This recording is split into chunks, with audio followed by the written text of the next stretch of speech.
stream. Oh, thank you. I think Toria's gone there. And yes, I think if you've seen the program, my bit is about why invest in people. And the thing is, I've always felt that investing in people will reap its own rewards. I'll tell you a story about myself and how I don't think I had that, and that's something I'm truly passionate that the staff that I lead will have that, will feel as if they are being invested in, that they are worthy, that they are loved, and that we care for them and we want them to be the best that they can be. So when we talk about why invest in people, what does it actually mean?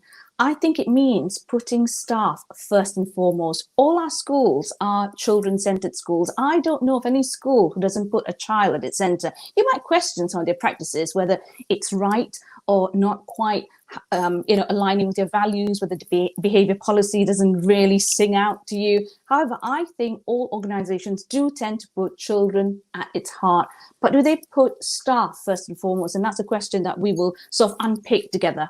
It means accepting and nurturing them to be the best teachers and educators. And why is that important? And I'd like everyone to just think about it. Why is it important to invest in people? What I'd like to do is turn it around a little bit, and let's start with trying to answer why not? Why not invest in people?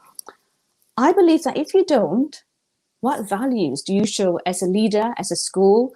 What are the principles of your organization if you don't believe that nurturing your staff, the people that matter, is not important? What messages do you give your staff, your pupils, your families, your communities? What does it say about your school's aspirations or your aspirations as a leader as well?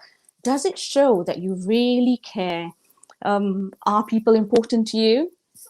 Do you actually believe in helping children and pupils grow? For that to happen, we must grow our staff.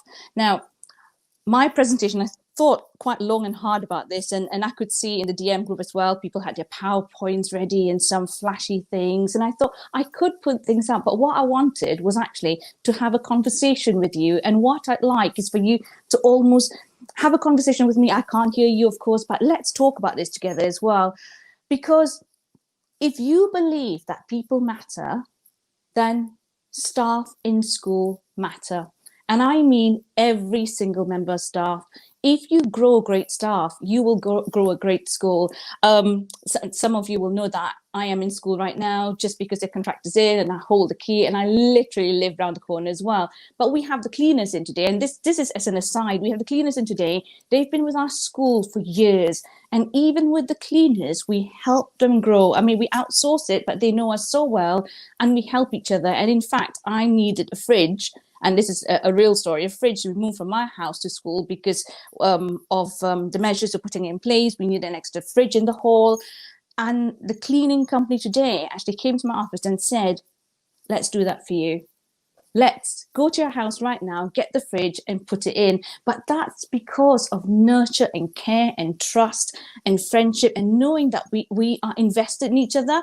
And I just think, wow, to me, that just sang about our values as a school, that even, our cleaners are willing to help us out. So when we talk about vision, and sometimes vision sounds patronizing, but I want to talk about my vision, what I see and how I see things in terms of investing in people as well. I see everyone feeling valued down to our cleaners. I see everyone feeling that they're entitled, that they have a voice. And that's the whole idea today, that everyone has a voice and their voice needs to be listened to as well, no matter how big, how small, especially the smaller voices. And I see everyone having a huge stake in their own development. This, I think, is really important, that all staff has ownership of their own development. My aspirations has always been to grow more, to learn more, to develop more, to lead more, to influence more. And that's been with me since I think I'm perhaps in my teenage years. And, Toria asks a good question when she has a podcast as well, she's recording it. Who are the teachers that influence you the most? And it sounds sad that I don't actually have a teacher who has influenced me. I have two wonderful parents, one who has passed on, who are teachers themselves. And I must say they were my greatest influences. They touch lives every single day, that astounded me. People still recognize them when they walk down the street. I did not really have that in my own education. I had to find it for myself. And personally, I don't think that's fair. I think we need to have more people like my parents out there influencing others as well. So in terms of myself, it's always been about legacy. How do I want to be remembered? But not necessarily my legacy. It's about our legacy as a community, our legacy as a school. And if we want our world to be a better place for our children, what are our roles in making that happen? And it can only happen if we develop ourselves. And that comes down to leadership of the school, developing the staff that they have. Now, staff development to me is not about carrots and it's not about sticks. It's definitely not about sticks. And the days of performance management as we have known it should be changed to personal and professional development. I'll talk about this a little bit more.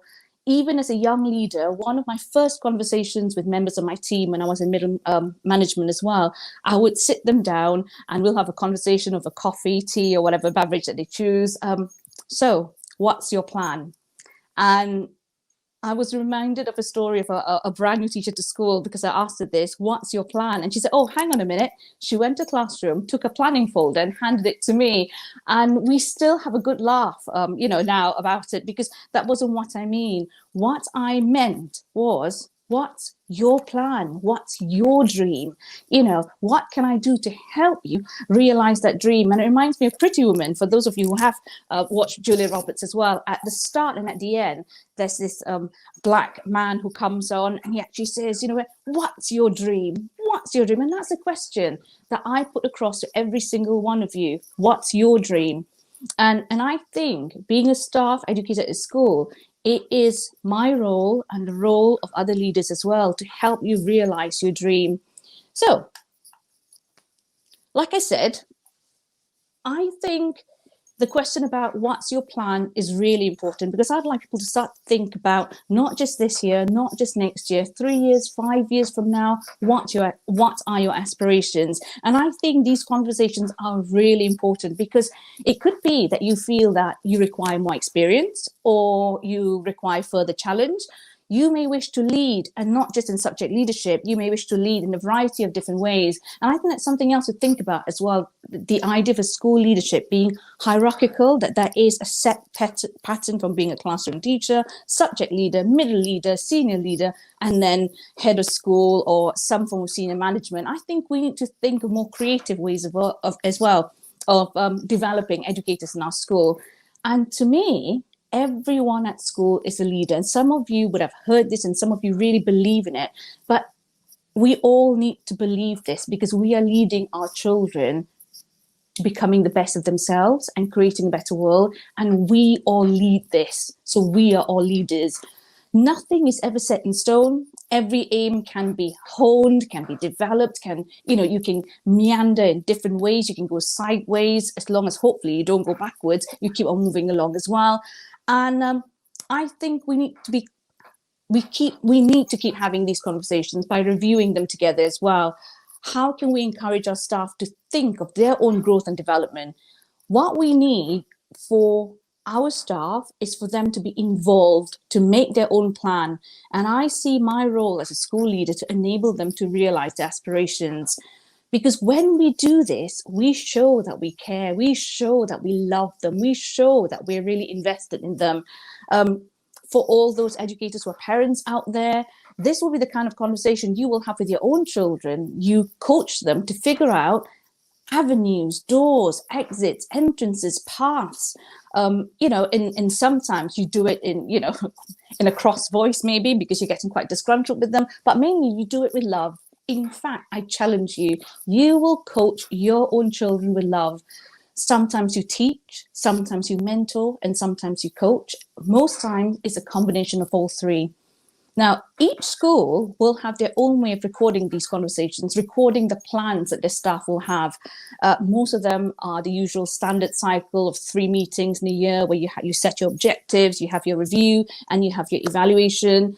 If this is part of your school policy, great, but I think it should be more than this. And if it isn't more than this, and you are an educator and you believe in this and you have a plan, do speak to your school, speak to your line manager, even your head, make an appointment and say, it should be more than that. I need to know how you can enable me, help me to grow and be the best that I can be, so the children get the best of me. I would suggest that 3 standard conversations is not enough. It should be an empowering process. People should be talking about this, all the time. They should be singing about it. They should be challenging each other. There should be staff meetings about this where people can showcase what they've done. And we keep on talking about, you can only be what you can see. And if we don't have these conversations, if it's only 3 times a year, we are limiting ourselves when actually we should be empowering ourselves. And whatever system our school or your school use, if you are a leader out there, please, please, please do not make it about pupil progress or numbers or number crunching or attainment targets. If you are a leader and you're still doing this in performance management, I implore you to stop, because in my opinion, that is the way of the devil. I've been in that position before as a teacher for years and years and years, and it was never right for me. It never was. I would still do my best, and I would most years meet my targets, but I have seen the number of teachers crumble or becoming anxious or fearful because it is about the numbers, and it's not. Children are not numbers. Let the number crunching be the role for a senior leader, for the most senior leader in school, because yes, we are accountable to a DFE and there is another agenda here, but that shouldn't be about what teaching in the classroom is, and we know that. So it's about the culture of the school, and together we need to build this culture, but there needs to be leadership of this culture as well, and that is crucial. And why invest in staff? We will reap the rewards, the children will. So my suggestion to all of you who are listening, who are watching as well, go and have a think about your role this coming September. Think about what you want to achieve. What are you good at? What would you like to be better at? What would you like to work on? What are your aspirations? And nothing is unrealistic. Nothing is unrealistic. If you can dream it, it can be. It sounds simplistic, but the best things in life are actually quite simple. And I think it's best sometimes to keep it simple and not overcomplicate things as well. And you'd be surprised that your thoughts about your aspirations and your plan for yourself will naturally align themselves to teacher standards, because it is when you grow, the children in your class and your school will grow as well. So there's several models and templates that you can use out there to help you develop and to help you plan as well. And I'm happy to share with anything. In fact, I will, and Tori can help me with this in putting it on the Padlet, but I'm also happy to share. Just message me. I'm on Twitter. I'm happy to have these conversations with anyone. And staff development is not just about moving on to the next year group, although that may be important to you. I think it's about challenging yourself, is about change. And I'd like to tell you one story, and this is a true story, although I'm changing it a bit to protect the identity of certain people, of course. And I joined a school as a middle leader, as a year group leader, and it was the first inset day, and we were at Pizza Hut for lunch. Yes, those days when we could have lunch together, we had lunch out of school, and I sat next to another middle leader, lovely lady, and she was in year 1, and I didn't realize she was a middle leader, and I asked her. So I said, what's your role? And she said, oh, I'm the year 1 middle leader. So I said, oh, brilliant. So how long have you been a middle leader? And she said, 5 years. I said, oh, 5 years. What other middle leadership roles have you had? And she said, no, I've just been the year 1 year leader. So I said, okay, for 5 years. So how long have you been at the school? And she said, 10 years. How long have you been in that same class in year 1? 10 years. She has been in the same class, in the same room, teaching the same style for 10 years. Now, there's nothing wrong with that, because she is good at what she does. But consider this. How has she grown? And what kind of model, does she present to other young teachers at the school? And I think the onus is on us, because we need to model it for others as well. Our aspirations will become the aspirations of other younger teachers as they come through the profession. So I think it's something really important that all of us from the youngest teachers to more experienced ones, that we need to think about that. So my plea for you is perhaps this weekend, take the bank holiday Monday, do have a wonderful weekend, but also start thinking of your plan. Share your plan, share your aspirations with your line manager, your senior leader. Nothing is unrealistic. This is especially important, may I say, for women and BAME educators out there. Again, the panel and others have said that we can't be what we can't see. You might be the one that people see. So what are you going to do about it? And I know that I have had setbacks as a woman of color, as quite a mature woman, a lot of setbacks, because I think I was put in a niche and I was labeled, but that time must change, and we need to work together to help that change as well. And leaders, all the school leaders that out there, you are the role models that we need. Develop yourselves. It's not about you, but it is also about you. It's about what you do. It's about what you say. It's about your actions. I think our role as leaders is we need to help develop others and let them grow wings and fly. Don't be afraid to let them go. Let them explore the world, because they bring the legacy, your legacy with them, and they will help to create and influence other organizations because they have grown in yours. So what is the legacy you'd like to leave behind? I would suggest that leaders show courage, trust, ambition, model these.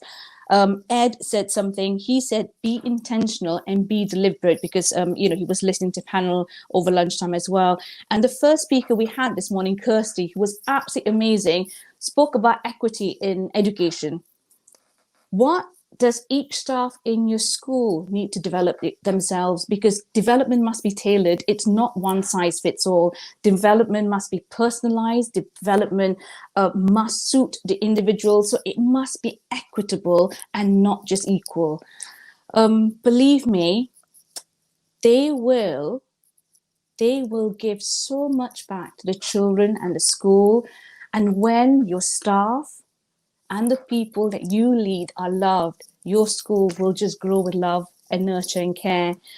I will end them because I'm looking at the time. There are leaders out there who are doing such a great job at this. And in fact, there's some books as well that you could read on this as well. And Dr. Kulvan Atwal of the Thinking School, John Thompson, This Much I Know. I've got this book here.